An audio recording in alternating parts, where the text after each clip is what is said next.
Ассаламу алейкум. Бүгін біз Раджаб айының мәселесіне тоқталып кетсек. Бұның барлығын мен Арман Қуанышбаев ұстазымыздың видеосынан алдым. Содан кішкене бір тоқтала кетсек. Раджаб айы, яғни Ережеп деп айтамыз, я? Соның бүгін 13 январдан бастап Ережеп айы басталды екен. Ровно бір ай, одан кейін Шағбан айы, одан кейін бар ораза, Рамазан айы, қасиетті Рамазан айы. Енді бір қысқаша тоқтала кетсек, видеоны соңына дейін көрмесеңіздер, сіздер түсінбей қаласыздар. Міндетті түрде тіркеліп, лайк басып, достарыңызға таратуды ұмытпаңыздар. Сұрақтарыңыз болса, астына Инстаграм қойып кеттім. Сол жерге профильге кіріп, сол жерде менің менеджердің номері бар. Соған сіздер сұрақтарыңызды қойсаңыздар, иншаллах сіздерге тегін видеолар жіберілетін болады. Біздің Ханафи мазхабындағы Аллах Тағала Тәубе сүресінің 36 аятында бізге былай дейді. Аллах Тағала өзі жаратқандай аспан мен жер және 12 айы да бар, соны да жаратты дейді. Соның ішінде 4 айы ұлы ай болып саналады дейді. Осы 4 айда өздеріңізге зұлымдық жасамаңыздар дейді. Және басқа имам Табари ғұламаларымыз айтатындығы 4 ай бойынша Мухаррам, Зүлхада, Зүлхиджа айы, осы Раджаб айы ұлы ай, Рамазан, ұлы айлар болып есептеледі. Рамазан айы ол өз алдына бөлек керемет қасиетті ай. Енді Раджаб айы берекелі ай. Баяғыда осы айда соғыс тоқтаған ай екен. Демек, бұл айда кезінде Ибрахим алейхиссаламның кезінде де бұл айда соғыс болмаған ай екен. Соғыстың бәрін тоқтап тастаған, демек тыныш ай болып есептеледі екен. Яғни тыныштық айы дейді. Арабтар соғыспай дейді, бұл айды саңырау айы деген екен. Бір ай бойы саңырау ай, демек тыныш ай болып есептеледі екен. Бұл айда біз өзімізге зұлымдық жасамай, иншаллах барынша құлшылық жасап өтуіміз керек екен. Бұл айда барлық жақсы салих амалдар есе болатын болса, бұл айда барлық жаман айлар дұрыс емес болады екен дейді. Барлық жақсы амалдарымыз есе көтеріледі екен да, ал бұл айда жаман нәрсе істейтін болсақ, олар дұрыс, жаман нәрселерді істейтін болсақ, дұрыс емес болып есептеледі екен. Демек, бұл айда тыныштық айы, одан кейін біз жақсы амалдарды істесек, есе көтеріледі екен. Тәубе сүресінің 36 аятында осы айда бір-бірлеріңе зұлымдық қылмаңдар дейді екен Аллах Тағала. Демек, зұлымдықты Аллах Тағала ерекше харам еткен айлардың бірі екен. Түсінесіздер ме? Раджаб айында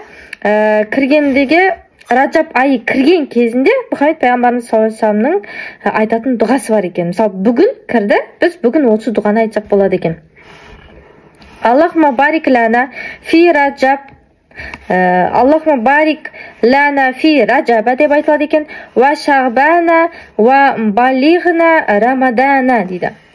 Аллахума барик лана фи раджаба ва шағбана ва балиғна рамадана. Видеоның астына жазылатын болады, немесе экранның бетінде.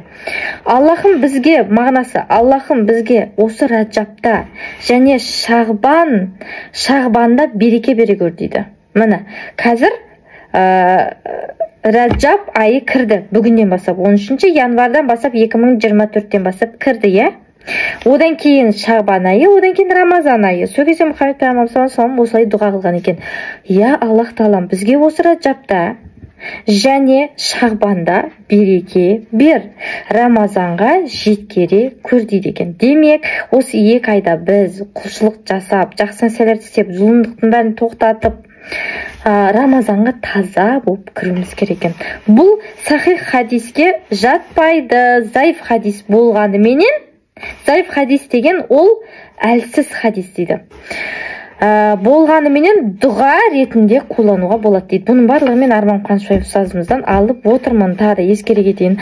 Бұл туралы имам Байқиқи Фаддалу Ауқат деген кітабында мұхаддис кісі дейді. Ол кісі мұхаддис кісі. Раджаб туралы хадистерге тоқталсақ, қазір видеода тарқап жатқан ондай видео маған да келді, смс-терде келді. Мынандай болып келеді олар. Сіз бір күн тұтсаңыз, 3 күн тұтсаңыз, осынша күн сіздің күнәларыңыз кешіріледі. Бір ай тұтсаңыз, мәңгілік күнәларыңыз кешіріледі. Осындай 15 күн тұтсаңыз, осындай күнәларыңыз кешіріледі деген хадистің барлығы көпшілігі өтірік хадис болып есептеледі екен. Мұхаммед пайғамбарымыз саллаллаху алейхи вассаламның өтірік хадистерін тарқатуға тыйым салынады.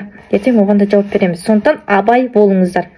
Бұл видеоны соңына дейін тыңдаңыздар. Өтірік хадистерді Аннас ибн Маликтан келді деп айтады екен. Осы хадистерді еще Аннас ибн Маликтен келген хадис деп риуаят етіп бізге хат ретінде келіп жатады екен. Демек, бұл хадистерді Аннас ибн Маликтен келді деп риуаят етті деп бізге хаттар келіп жатыр, және видеолар келіп жатыр.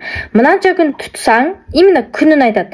Мынанша күн тұтсаң, осы жерде абай болыңыздар. Мынанша күн тұтсаң, мынанша күнәң кешіріледі деген хадистер өтірік хадис екен.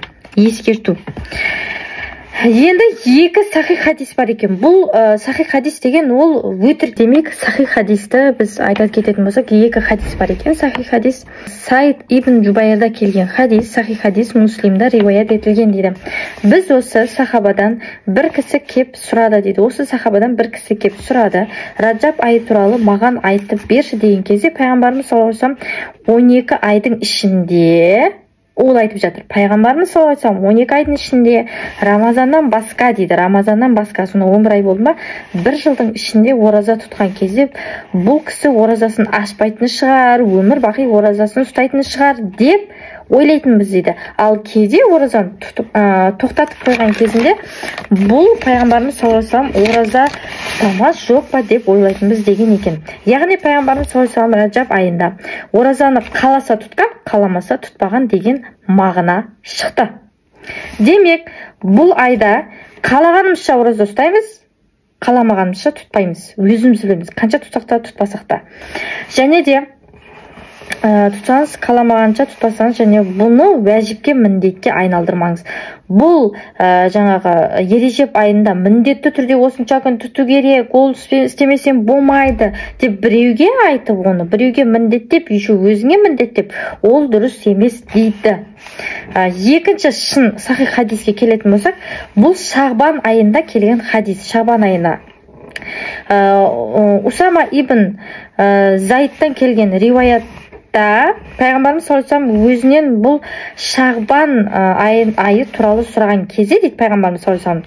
Пайғамбарымыз саллаллаху алейхи вассалам былай деген: бұл Шағбан айы дегеніміз бұл Раджаб пен Рамазанның ортасындағы тастап қоятын, қадірін білмей тастап қоятын айлардың бірі. Шағбан айы амалдар Алланың алдына көтерілетін ай. Мен осы айда амалдарым ораза халде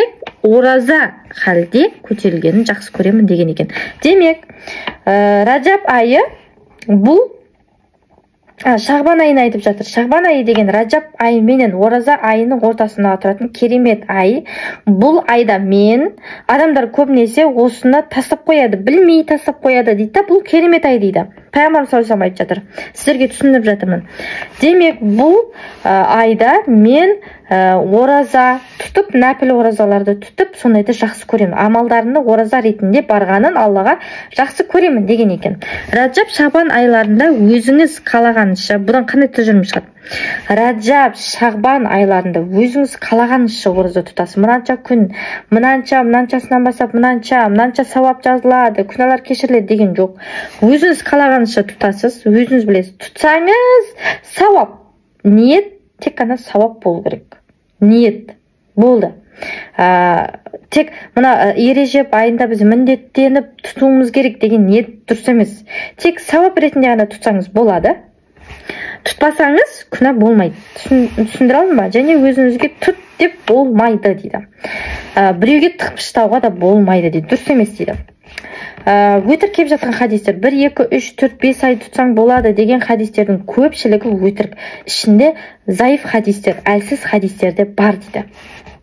Раджаб айындағы фих сабағында Шафи мазхабында бұл Раджаб айындағы ораза тұту мәкрух деп атайды екен. Шафи мазхабында. Хамбали мазхабында да бұл Ережеп айындағы оразаны мәкрух деп санайды екен. Ал біздің имам Абу Ханифа мазхабында сөзге келетін болсақ, Ибн Абидин рахматулла алейх Раджаб айындағы ораза жайында бұл хадистердің барлығы дерлік өтірік, бұл кезде ораза тұту харамға жақын мәкрух деп айтады екен. Бұл Ханафи мазхабымызда. Хаттауа Баззазия деген кітапты оқысаңыздар болады. Дәл осы Режеп айында кітап бар екен. Осы айларға сол жерде не істеуге болады, соның барлығы түгелімен жазылған екен. Сахих хадистермен дәлел келтірілген екен. Енді біздің Абу Ханифа мазхабымызда осылай деп айтып жатыр. Макрухке жақын деп айтып жатыр. Макрух дегеніміз ол Аллах тағалаға ұнамайтын нәрсе негізінде, бірақ күнә емес. Енді бұл жерден біз не аламыз? Бұл Ережеп айында біз ораза тұтсақ болады, тек сауап ретінде болды. Міндеттеліп, ананы 3 күн тұтсам мынандай болады, 5 күн тұтсам мынандай болады, күнәлардың барлығы кешіріледі деп тұтатын болсаңыз, бұл мәкрухке саналады екен. Абу Ханифа мазхабында. Түсінікті ғой, демек, біздің бір сөзбен айтқанымыз, түсінгеніміз, бұл айда Ережеп айында өзіңіз қалағанша ораза тұтпайсыз, өзіңіз білесіз, тек ниет сауап ретінде ғана болу керек. Бүгін 13-ші январдан басталды. Шағбан айында да видеолар түсірілетін болады. Алдағы уақытта міндетті түрде каналыма тіркеліп, лайк басып тоқтаңыздар, таратуды ұмытпаңыздар. Жаңағы дұға видеоңызға немесе Инстаграм бетіне жазылатын болады. Ассаламу алейкум.